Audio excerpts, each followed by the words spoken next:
Hi, Christian. Thank you for making the time today here at Red Bull. Pleasure. Great to have you here.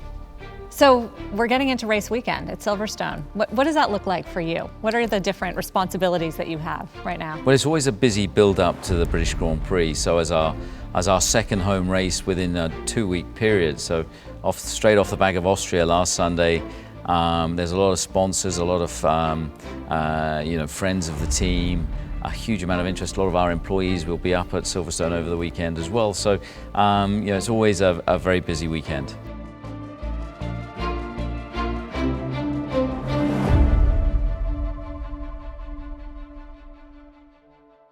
You are team principal and CEO. Mm-hmm. People know you manage the team. What does it actually entail?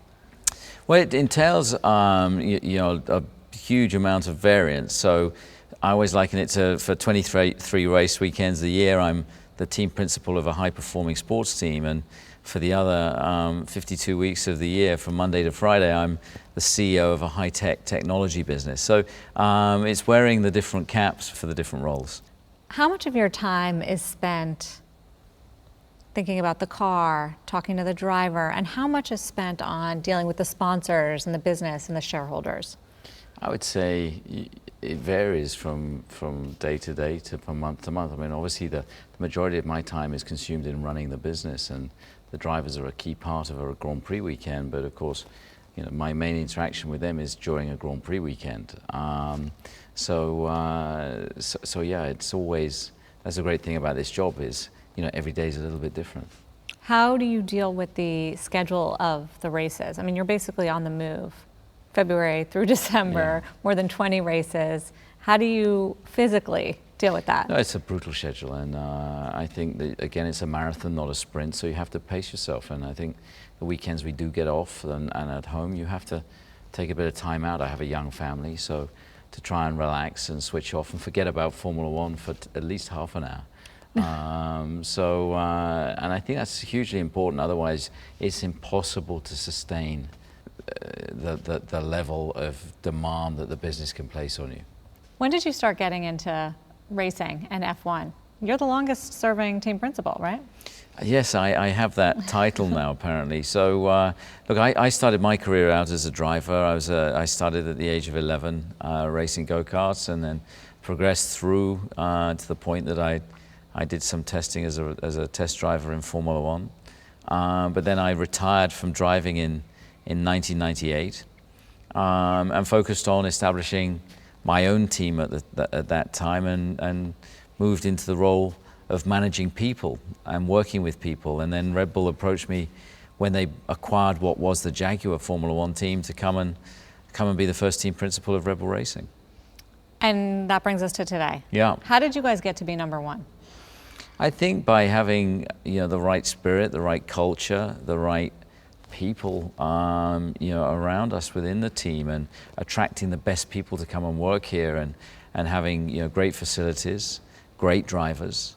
And it's a team sport. It's the biggest team sport in the world, where you've got to get everybody dancing in time. Obviously produce cars like we have, and operate cars at all these Grand Prix. Let's talk about the business for a while. So how does number one impact the business of the Red Bull Racing team?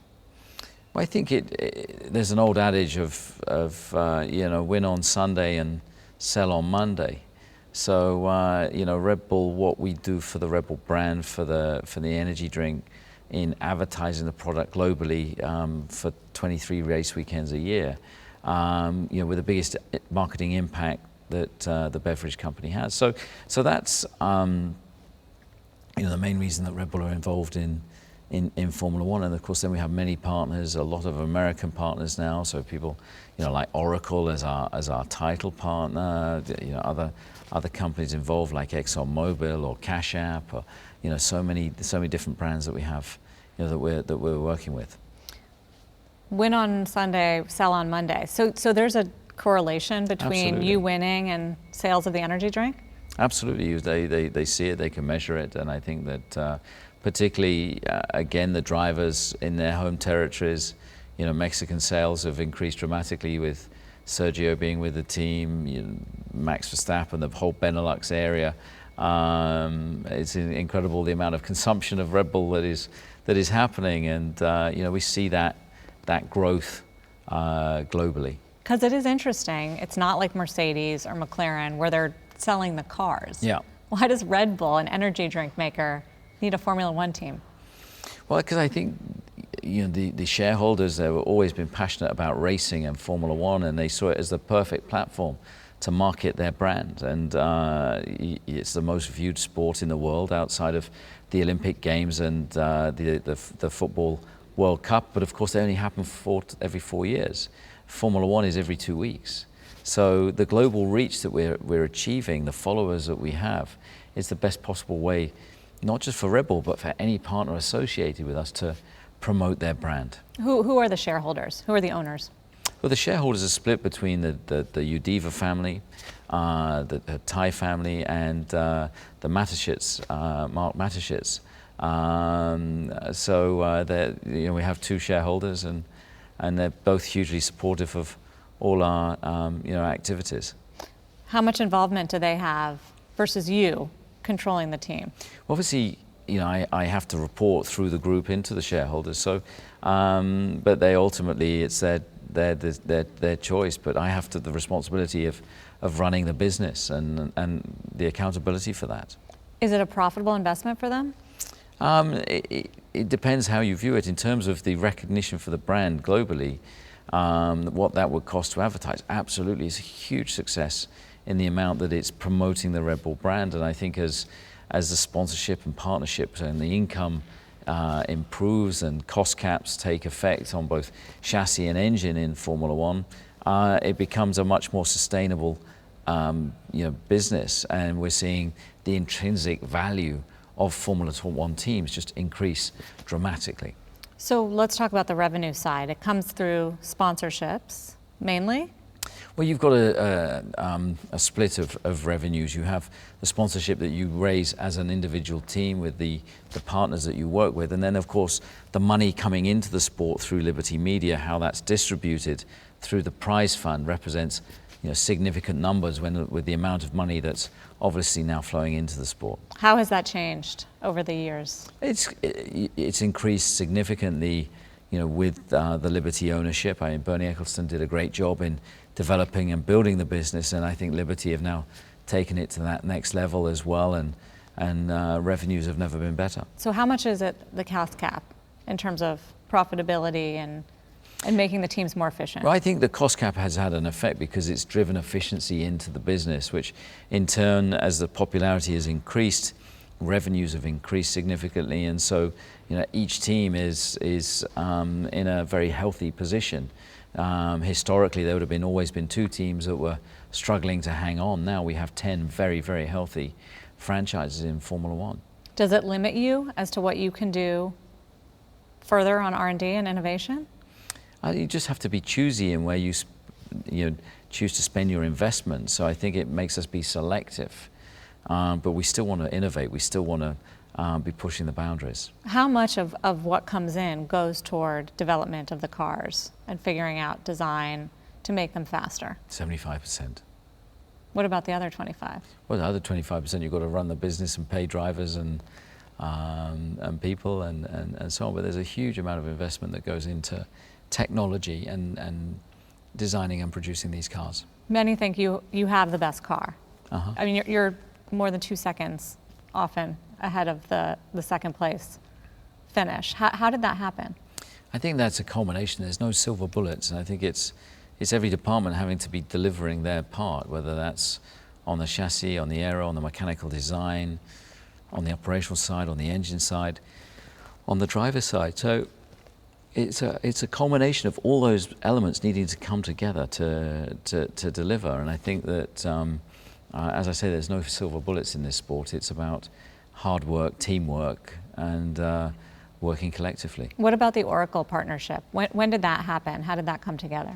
Well, that came together in time for the 21 season, and we've been using their technology and the cloud technology, and as well as some of their CRM and technology. We're using some of their tools to help us make faster decisions on the pit wall as well, with the amount of simulations that we can run in within a Grand Prix. So that started in 21, and it was so successful that it grew to a title partnership in 2022 that we became Oracle Red Bull Racing. What about the other sponsors? Who are they and what do they bring?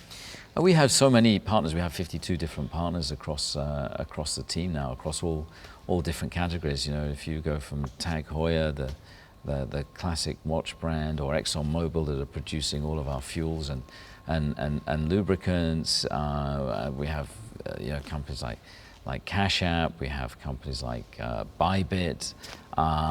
So we have so many different brands, that we're working with that are all making great use of Formula One. What about the prize money? How does that work now that you're at the top? How much more do you get than the other teams? Well, the prize money is essentially split into 3 columns. So you get 1 column for participation, you get 1 column for where you finish in the Constructors' Championship. Then there is a 3rd column that has a historical content to it. So, for example, Ferrari benefit the most from that column because they're the longest standing team. So it's a complicated matrix, but that's how fundamentally it flows into the sport. What are your thoughts on some of the rules and regulations? There have been improvements in safety, big regulations on 2022, and now ones we're looking ahead on 2026. Yeah. I think the FIA do a great job on safety. If you look how safety has improved with Formula One cars over the years, it has been phenomenal to think that Romain Grosjean could survive an accident like he did in Bahrain is unimaginable.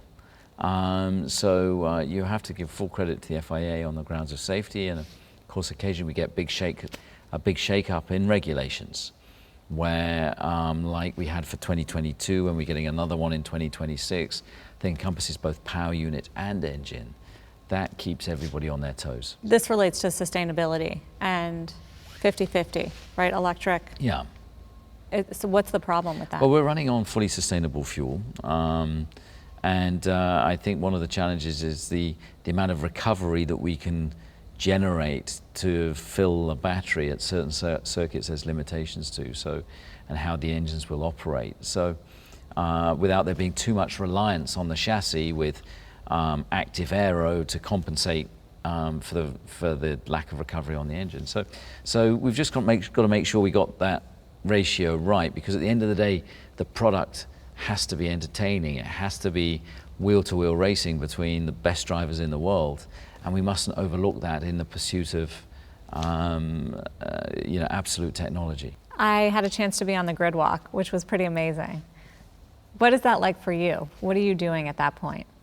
Well, there's a huge amount of activity going on in the build-up, and you've got media there, you've got sponsors and partners there, but the most important thing for me is, are the cars okay? Are the mechanics happy? Are the drivers where they should be? Are they in the zone? Yeah, what's going through your mind at that I think moment? you're trying to imagine scenarios that how the start could turn out, and the what ifs. But I have sort of a ritual that I will go through, or a sequence of which is what? Events from the point that I shake the driver's hand from the right-hand side. I walk back to the garage. I watch the start of the race from the garage. I just want to make sure that the mechanics are, they're all where they need to be, that they're all looking calm and everything is under control. And then once the race has started, I walk across to the pit wall, plug in, and get fully involved in the strategy. Are you superstitious? Yeah. Very? Oh, very enough. And I Is that why you shake on the right side? Yeah, always. And I think that it's just a sequence of events that you go through that helps put yourself in the mindset for the Grand Prix. It gets rid of all the distractions.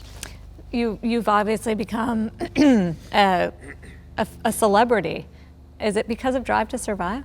I think Drive to Survive has played a big role in that. I mean, in the motorsport world, we were all reasonably well known, but Drive to Survive has taken it to a whole new dimension beyond the sport, and I think that's been a game changer. How have you seen the popularity of F1 change over the years? I think it's been massive, the shift over the last 5 years, but particularly since the pandemic. I think people sitting at home watching box sets and content, that's really where Drive to Survive really took off, and I think that the success that that's generating in the US is amazing. So really the last few years. You've always seen clearly. You were one of the first. You were the first to participate in Drive to Survive. Why is it so important to have now the cameras around and to bring folks in? The reason I was very supportive of it, because I thought there's so much more to Formula One than just the race itself. The personalities, the characters, the politics, the competition. And so I think just lifting the lid slightly on that and seeing not even 10% of what goes on is very, very compelling. And you get to see some of the characters and some of the challenges that teams up and down the grid face. You mentioned the U.S. and we've seen the popularity grow. Why do you think it hasn't caught on over the years, in years past? I think the U.S. has been very U.S.-centric in its sport, and you had NASCAR and IndyCar and so on. And I think Formula One's never really engaged the U.S. Mainstream, and I think that's now starting to happen. And I think it's only a matter of time before we get a competitive U.S. driver, and I think that'll be another major step forward as well. You think that needs to happen? I think that needs to happen. We've seen the effect just in Mexico with Checo, or the Netherlands with Max. You see that national support that there is for home talent. Are you looking to add a U.S. driver? We're just looking for talent. So if they happen to be from the U.S., then that's great. What do you see as the potential in the U.S. market? Massive, massive. I think we're just scratching the surface of the potential of the U.S. And I think that more races, and races like Las Vegas and Miami certainly help. But I think there's a lot more we can do. Can you do more than 3 races in the U.S.? Potentially you could. But it's making sure they're the right races. What does that mean? Well, by going to Vegas, is a phenomenal venue to be racing 10 o'clock Saturday night down the strip. It's got to be that kind of draw. It can't just be a run-of-the-mill race at that doesn't spark that appeal. When you think about the growth levers that F1 can pull, I mean, there are already, 24 races? Can you afford more races, more teams? No, I think we need to be selective. Maybe we need to revisit some of the races that we already attend to be selective of where do we want to be. In other words, figure out new places. Yeah, freshen should we it up. have 2 races in Italy, for example, versus another US race? There's those kind of questions for the promoter to consider. Based on what? The audience size? Based on its audience and what it brings to the sport. I mean, so many new markets as well that want to come in. It's not just the US. What about the limiting factors? You don't see a lot of women. First of all, you don't see any women drivers, and you don't see a lot of women on the teams. Is that a problem? It's changing. It's a lot of change in the last 5 years as well, that we're seeing more women interested in the sport. We're seeing more women taking roles. Certainly within our team, we're seeing a huge influx of talent and female talent. And I think on the driving side, there are great initiatives to get women driving. But I think it goes to the grassroots. We've got to get more girls involved at 6, 7, 8 years of age in karting and make it accessible and inclusive. And that way we're just seeing more women drivers coming through the sport. So that's important to you? I think it's hugely important. What about the perception that it's an elite sport? It's hard to get in as a racer. You have to have a lot of money. And it's hard to get into the races. Well, all our drivers across the 2 teams are there purely on talent. And I think 95% of the grid now they're purely on talent. So it is a tough sport, but there's only 20 seats. And you're seeing more and more investment going into young talent. That's what we're doing, investing in. I think we have 18 juniors on the program at the moment. So we're investing in youth and young talent. So what is the barrier to entry to getting into F1? I think it's just, it depends in what area you want to be involved in. I think that we're seeing more and more, and we're investing more and more in graduates and apprenticeships and student placements and so on. And I think that, there's 10 Grand Prix teams out there that are all employing close to 700-800 people. So, there is always going to be opportunity for talent. And I think for drivers, we're seeing more getting involved at the grassroots level, and I think that's where we're looking to support and get more closely aligned to. Should there be more than 10 teams? I think that's a difficult question because it depends on so many factions of, operationally, is it possible? Can you fit in a 10th team, 11th team, for example, in Monte Carlo? Where would they fit? And then you've got the bigger question of, who pays? Well, you do. You guys get diluted, Who right? gets diluted? I mean, I don't think the existing 10 are going to be happy to be diluted. So we'll say Liberty should pay if they want an 11th team. I'm sure the commercial rights holder is going to say, well, I'm not paying. So that's the issue. And until that can be solved or resolved, I can't see the route to an 11th team. You're moving into making your own engine. Correct. Why did you make that decision? Well, we made that decision because Honda chose to withdraw during the pandemic, and we had a choice that, either we go back to being a customer, and we're a very demanding customer, and in many ways we felt we'd sort of outgrown that, and having been used to a works type relationship with Honda, it would have been very hard to go back to being a paying customer and to being the second tier supply. So that's why we made the decision to invest in our own facility, to take control of our own future, to be the only team other than Ferrari that has engine and chassis all on one campus under one roof, and the synergistic benefits that brings. That was the reasoning and rationale behind that. Can this ever be an electric vehicle? No. Never? It shouldn't be. Why? Because I think the combustion engine still has life in it. I think that sustainable fuel is, we aim to be net carbon zero by 2030. And I think that we can be at the forefront of demonstrating that combustion still has a future. And what is your future? What is the future for you at Red Bull Racing? For me, I think is to keep this winning cycle going as long as we can. I'm very excited about the new Red Bull powertrain business, that we run the engines for the first time in 2026. So yeah, I've got enough on my plate to keep me more than busy. We've all watched the rivalry between you and Toto, you and Mercedes. Is that real? Yeah, of course there's rivalry. I mean, they are competitors. Toto's a competitive guy. There has to be respect. I have a great respect for what he's done and achieved, but they're competitors at the end of the day, and they want to beat us, and we would certainly want to beat them.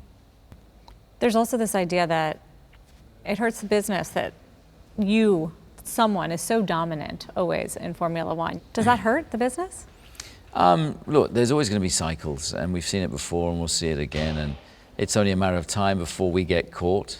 So we just want to try and make hay while the sun shines as much as we can, and keep this roll of victories maintaining. But at some point somebody will catch us, the field will converge, and the quickest way to do that is through stability of regulation. So you can already see teams are starting to nudge ever closer. But hasn't this always been a problem for Formula One, where it's 2-3 teams that dominate? You, Christian, want the business to succeed. I know you want to win every race. But is that really the best thing? But tell me which major league or sport does not have 3 or 4 teams that are, if I look at the Premiership in the UK, if I look at NFL, for example, there are, there's certain teams that are always there. But the last team gets the first draft pick. There are more rules to make it more equitable. Yeah, and I think the cost cap is going to do that, but it's going to take a period of time before that really kicks in. And I think that you're starting to see the lower teams, are starting to come up, but you can't dumb down excellence at the end of the day. And I think that it's for the other teams to raise their game rather than us to lower our game. So success to you is winning? Success is all about winning. Christian, thank you so much for the time. We so appreciate it.